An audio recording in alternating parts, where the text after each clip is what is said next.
Assalamualaikum warahmatullahi wabarakatuh. Hadirin yang dirahmati Allah, kadang kita itu ibadah tapi kurang memperhatikan logika ilmu di baliknya. Padahal para ulama kita itu kalau bikin aturan luar biasa cerdasnya. Mari kita ngaji sebentar soal rahasia sholat witir yang sering kita jalankan. Dalam suasana sholat tarawih kita sering mendengar Bilal menyerukan shollu sunnatan minal witri ro'ataini. Kalimat ini bukan sembarang susunan kata, melainkan hasil ijtihad yang sangat cerdas agar tidak menimbulkan kebingungan bagi yang mendengar, bahkan bagi para malaikat. Masalahnya begini, witir itu kan artinya ganjil.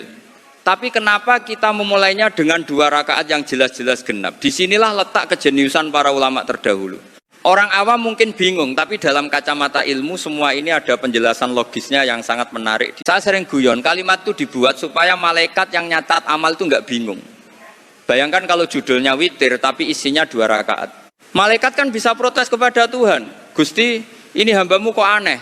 Katanya witir tapi kok jumlahnya genap. Nah itu gunanya ilmu. Makanya ditambahi kata minal yang artinya bagian dari. Jadi 2 rakaat itu statusnya bagian dari rangkaian witir. Jadi secara i'rab atau tata bahasa itu sudah benar.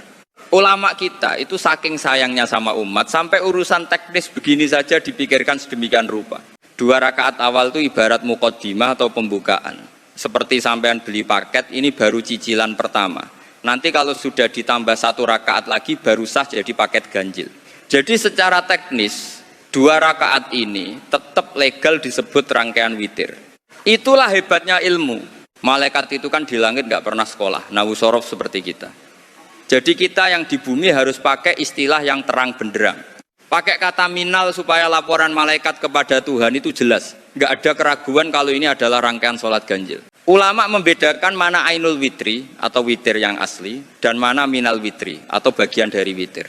2 rakaat awal adalah minal witri, sedangkan rakaat terakhir yang 1 itu baru dinamakan witir sejati.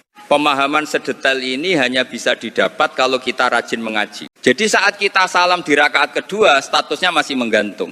Malaikat sudah tahu kalau ini belum selesai karena ada janji 1 rakaat lagi. Itulah kearifan ulama kita menjaga syariat dengan logika yang sangat santun dan masuk akal. Ibadah itu ya harus pakai ilmu.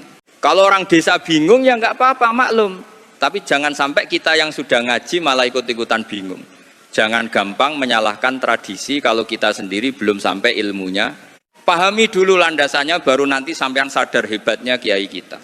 Kalau kita disalahpahami orang, bersikaplah biasa saja. Nabi Musa yang nabi saja pernah mengeluh kepada Allah karena merasa lelah dikomentari dan dikritik terus oleh kaumnya.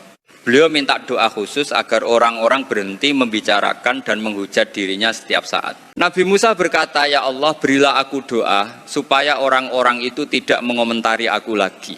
Beliau ingin hidup tenang tanpa ada fitnah atau komentar miring dari orang sekitarnya. Tapi jawaban Allah sungguh mengejutkan dan menjadi pelajaran besar bagi kita semua. Allah menjawab dengan nada yang unik. Wahai Musa, hal itu saja tidak aku lakukan untuk diriku sendiri. Bagaimana mungkin aku melakukannya untukmu? Kalimat ini sangat menohok sekaligus menghibur. Bayangkan, Tuhan semesta alam saja masih disalahpahami oleh hamba-hambanya sendiri. Allah menjelaskan bahwa ada orang yang menganggapnya punya anak, ada yang menyekutukannya, bahkan ada yang tidak percaya. Jika Tuhan yang maha sempurna tetap dikomentari miring, apalagi Nabi, dan apalagi kita yang hanya manusia biasa yang penuh dengan lumuran dosa ini. Rileks saja, santai saja. Kalau kita dikomentari orang, disalahpahami atau dianggap aneh, itu sudah menjadi sunatullah atau hukum alam. Jangan sampai komentar orang membuat kita berhenti beribadah atau berhenti belajar ilmu agama yang benar dan lurus. Hidup itu harus santai tapi berisi. Memahami agama dengan logika yang sehat membuat hati kita lapang.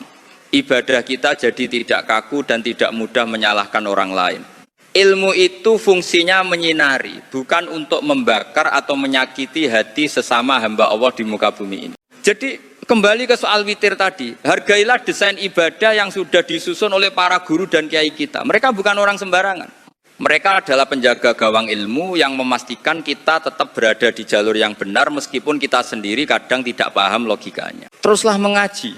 Karena dengan mengaji kita jadi tahu bahwa dunia ini tidak sesempit pikiran kita. Ada banyak pintu hikmah yang bisa terbuka hanya dengan memahami 1 kata minal dalam sholat witir Itulah indahnya Islam jika dipelajari dengan guru yang tepat dan sanad yang jelas. Semoga puasa dan sholat kita semua diterima oleh Allah. Jangan lupa untuk selalu berdoa agar diberikan pemahaman ilmu yang manfaat. Jadilah pribadi yang cerdas secara logika namun tetap rendah hati dalam bersikap kepada siapapun, dimanapun, dan dalam situasi apapun. Demikianlah sekelumit hikmah hari ini. Semoga bermanfaat bagi kita semua. Mohon maaf kalau ada kata yang kurang berkenan. Wassalamualaikum warahmatullahi wabarakatuh.